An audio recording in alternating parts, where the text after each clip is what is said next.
Hello everyone, welcome back to the channel. So today is part 2 of the series of Keep Loan, Listen to Offers and Sell. And this time it's about the defenders. If you're watching this and you haven't seen the goalkeeping section from yesterday, go and watch that first because I go into detail about the goalkeepers and I think it's important to see the whole structure of the video and why I'm doing this.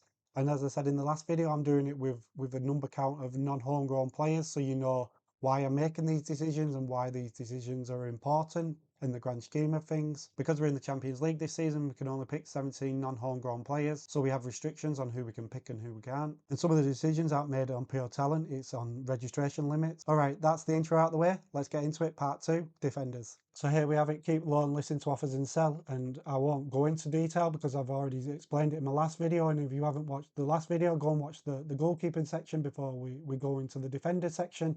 The non-homegrowns count is on 1 because I picked Petrovic in the last video. Let's just jump into the defenders and let's get started. So first of all, we've got Murray-Campbell, and I'll be honest, he's only on here because he's only got 12 months left on his contract. He's only 18 years old, so if he didn't have 12 months left on his contract, I'd be happy for him to just stay in the under 21s and I wouldn't mention him in here, but because there's only 12 months left on his contract, I wanted to quickly mention him. I'd be looking to loan him, but if he doesn't want to sign a new deal and we can't agree a deal, then yes, I'd be open to listening to offers. So ideally, I'd like to keep him because I think he's a really good player and I think he's got really good quality. But if he signs a new deal and he wants to go out on loan, I'd be happy for that. I'd be happy for him to stay in the under 21s and stick around and maybe get a chance in the first team in the Carabao Cup and stuff. So, but with 12 months left on his contract, there's a talking topic around it, and I think there's a discussion to be had. If he don't want to sign a new deal, I'll be understanding of the club maybe listening to offers and selling. So next we have Olise, and he had a contract that was expiring this month, but the club have activated a clause to extend it for another year, and it's a decision of 12 months left on his contract again. But for me, I think it'd probably be best if he leaves and goes get game time somewhere else where he's got more chance of getting into the first team, because right here I don't think he will, and I think for his career it's probably best to leave. But I'm not pushing to get him sold, so I put him in the listen to offers. But if he signs a new deal, we can keep him or we can loan him to listen to offers if he doesn't want to sign a new deal, and if he wants to leave, that's fine with me. Next, we've got Wilson. It's basically the same thing. He did well for the under 21s last season, but he's also got 12 months left on his contract, so I'll be listening to offers. But if he wants to sign a new deal, he can stay around the under 21s or go out on loan. But he's now 19 years old, so maybe he wants to get to a side that he's got more chance of getting into the first team, so I'll be listening to offers. But if he wants to sign a new deal, he can stay or he can go out on loan. So next we've got Brodi Hughes, and it's the same as Olise. He had a month left on his contract and we've extended it by activating a clause. Does he want to sign a new deal? I'm not sure. If he signs a new deal, he could go out on loan for 12 months. If he wants to sign a new deal, yeah, we could keep him and play him around the under 21s. I feel like for him, it's probably best to get out on loan or be sold, because I feel like he's at that next step, but I don't think his chances are here. So I'm putting him on listening to offers, but if he signs a new deal, I'm happy for him to stay around the under 21s or get sent out on loan. So next we've got Zak Sturge, and he signed from Brighton 3 years ago, and he's came from the under 18s and worked his way up into the under 21s and then got sent out on loan for the back end of this season. Played at Millwall in the Championship and got himself into the side for the last couple of games, and he's just turned 21, and with 12 months left on his contract, I feel like it's the best that we actually sell him, and I've put a lock on that. I've put that lock on players from now on, because I feel like it'll just give you a bit more of an understanding where I feel like these players, if they're definitely locked in that position or they could change on circumstances. So for me, Zak Sturge should be sold. I think Ishe Samuels-Smith has had a season being under 21 captain, and I feel like he's the next in line at left back. And then we've got other players like Wiley. And if we buy another left back, his chances here are not that great. And if he's gone out on loan to a Championship side and got game time, I feel like he could do that. And for his career, and at 21 years old, it's probably best that he goes around a team that he's going to play. He could easily sign a new deal and go out on loan, but the chances of him coming back and playing next season are very slim. So for me, I think it's best for all parties that we sell. Next, we've got Wiley, and he's a locked loan for me. He went on loan to Strasbourg last season and he got injured, and then came back and went on loan to Watford and had a good half a season in the Championship. And for me, I'd be sending him out on loan. I wouldn't be selling him or listening to offers. He's got a long deal. I don't think he's at the ultimate time to sell. For me to loan him, I'd be sending him to England again, maybe the Championship, and let him kick on. Maybe Watford still want him again. I won't be using an international loan slot on him. And then we've got Anselmino, and it's basically the same thing. He's come into Europe this season after being in Argentina with Boca. He came in January. He's had a good few months here. I think it's best for him to kick on and get game time in Europe and test himself in the European scene. And if you picked him, he's taken up a non-homegrown slot, and I don't think he'll get the game time here. So for me, it's a loan. If we're having such a long deal, I don't think there's the time to sell him.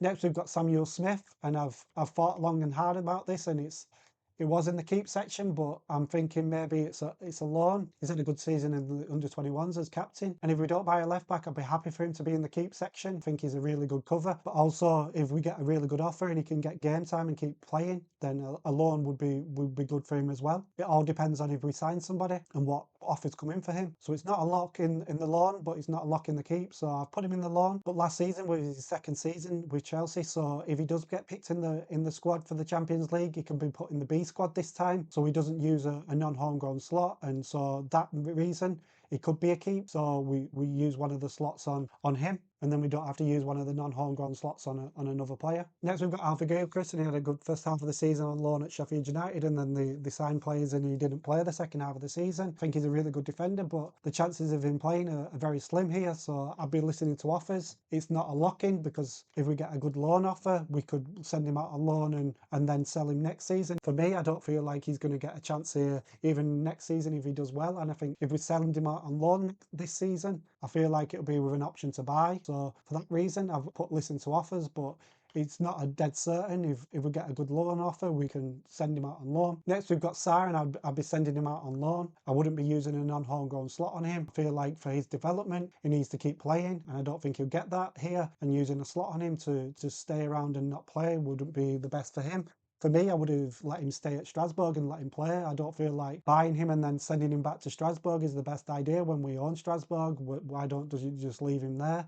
And if we wanted to send him out on loan to somebody else, why didn't we send him out on loan at Strasbourg? Then we're going to have the problems of sending 6 international loan players out on loan, so they could have done it themselves instead of us doing it and having that headache of sending him back to a club that we already basically own. So yeah, he's a loan for me, just because I wouldn't be using a non-homegrown slot on him. I'm intrigued to see what he does out on loan next season. Next, we've got Ben Chilwell, and it's a sell, and it's a lock sell. I'll be honest, I do really like Ben Chilwell, and I think he's a really good fullback, but with the system that Maresca plays and the inverted, I don't think he thrives in this position, and Maresca's basically spelt that out, so I don't think keeping him would be beneficial for anybody. I hope for his career he gets a move where he can play every week, because he moved to Crystal Palace in January and he didn't play that much. But I think for him to thrive in a setting where he's allowed to bomb forward and use his crossing ability. Next, we've got Axel Disasi, and it's a sell for me, and it's a lock sell. I don't think he's the fourth best choice centre-back we've got, and he's a non-homegrown player if you keep him, so I'd be looking to sell. He went on loan to Aston Villa and didn't play. If he's kept around, I don't think he gets ahead of Tosin and Chalobah, so why would you keep him? And then if you go and buy a defender as well, he wouldn't play as well. So for me, I think it's best for all parties that he's sold. Next, we've got Veiga, and I've put him in the sell section. He's not a lock. He could easily have been in the keep, loan, or listen to offers section. He could make a claim for all of them, but he'd use a non-homegrown slot if he was a keep. And because he wanted to play centre-back and he wanted to leave in January, I feel like he wants to play every week. And for me, left centre-back, he's Colwell's, and I don't feel like he'll be that happy about being back up to Colwell. So for me, I'd sell him or listen to offers or loan him. So next, we've got Chalobah, and he's a keep for me, and I'm sure there's people listening to this and are a bit unhappy that I've picked him in the keep, but I'll give you my reasons why. Chalobah is a homegrown player, as is Tosin, but Chalobah is homegrown and club trained, while Tosin is homegrown and FA trained. And Chelsea only have 2 club homegrown players in the squad that are over 21 in Reece James and Levi Colwill.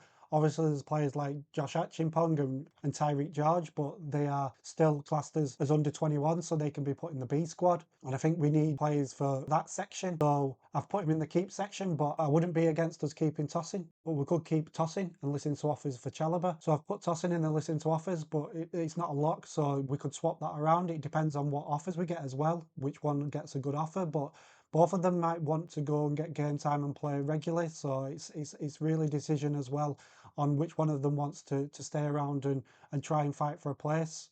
Because we're not in the Conference League, I don't think we'll be rotating as much, so the options of getting game time as backups might not be there, so maybe they do want to move on and get game time regularly, because Tosin's been used to that at Fulham. Next, we've got Badiashile. I've put listings to offer. He's not had the best seasons for me, few injuries. And if we are buying a new left centre back, I think it'll be in place of him. And if he takes up a non-homegrown slot, I'd ideally want him to be second choice left centre back, not third choice. But if we don't buy a left centre back, he would be a keep for me. So he's not a lock in the listen to offers, but I'm not against listening to offers for him because I feel like if we do buy someone, that is the person that will probably sell in the left centre back position. Then next we've got Josh Achaempong, and I've put him in the keep, but I've not put a lock on just because there's an intriguing decision to be made, because there is a possibility that he gets an offer for a good side to go out on loan and play every game, and that wouldn't be right of me to turn my nose up at it. But I say that with a bit of doubt on Reece James's fitness, and for me, I'd keep him just because I want the squad to be as best as it can be. And if we're worried about Reece James's fitness, and for me, Malo Gusto didn't have the best of seasons, so he could push himself to be the second choice at right back or potentially first choice if Reece James is injured. So for that reason, I'd probably keep him until January and then make a decision. If Reece James is keeping himself fit, then maybe we send him out on loan and I would let him have half a season playing regularly, and then we can reevaluate in the summer. But for now, I'd keep him, but it's not a lot just because of that. If a good offer comes in, maybe we accept it. And next we've got Malo Gusto, and as I've mentioned quickly before this, I wasn't that impressed last season. I thought the inverted didn't really suit him that well. He had some good games in it and some really, really bad games. And for me, I'm hoping that this season he's a bit more suited to it and he has a better season. But Josh Achaempong could actually push his way ahead of him if it continues to not be as great. But he could also be a backup for Cucurella, but he's not a lock-in for me. He needs to prove himself this season. And if a really good offer comes in, I wouldn't be against it because he's not really shown himself to be a lock-in in the side, and he's not shown himself to be suiting Maresca's system as of yet. So he's not a lock-in. Next, we've got Wesley Fofana, and you can probably tell where he's going to go, but he's not a lock keep for me because his injury record is not the greatest. And if we do buy a right centre back, will he be happy being the backup to him, or are we confident that he's going to keep himself fit? So there's all them questions, and if a big offer comes in and we're happy to replace him and he gets a good offer and we get him out of the books, who knows? He's probably on one of the highest wages here, and his injury record hasn't been great, and are we confident he's going to keep himself fit? So he's not a lock-in because if a good offer comes in, maybe we sell and get somebody else that we're sure that would be fit. Next, we've got Cucurella, and is a keep and a lock for me. I was really in favour of his signing him.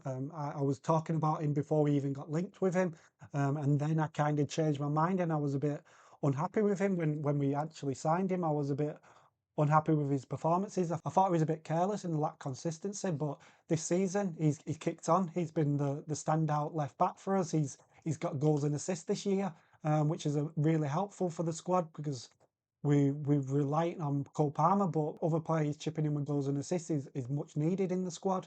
And for me, he's now the nailed left back. And if we do buy a left back, it's somebody to be his understudy. Been that important for us. He's definitely a lock in the side for me. Next, we've got Levi Colwill. It's going to be a lock keep for me. As I've previously mentioned, we haven't got many club homegrown players, and Levi Colwill fits the bill. He's the first choice left centre back for me, so it's a lock keep. And then we've got Reece James. It's a lock keep for me. But I'll be honest, it's a little bit like Wesley Fofana. He needs to prove himself this season. If he gets another season of being injured, then we're going to have a real serious talk about it because Josh Achaempong might be a much better player by the end of next season. Gusto might have proven himself to be a much better player in an inverted position. Then we might have to have a discussion about it. But for now, he's a lock keep because when he is fit, he's showing that he's real key in what we do. That assist against Manchester United for Cucurella, his second half cameo against Betis in the Conference League, and now his leadership skills that he's showing in the last few games, I feel like he's definitely worth keeping for another season. But I know some people will be unhappy with me putting him in a lock keep when I've not done that for Wesley Fofana. And I'll be honest, there's a little bit of bias there because I've been Reece James's biggest fan for many years, but there's serious decision to be made if he keeps getting injured. But I'm keeping my fingers crossed that he doesn't get injured this season, so hopefully he doesn't, like Wesley Fofana. So there we have it for my keep, loan, listen to offers and sell.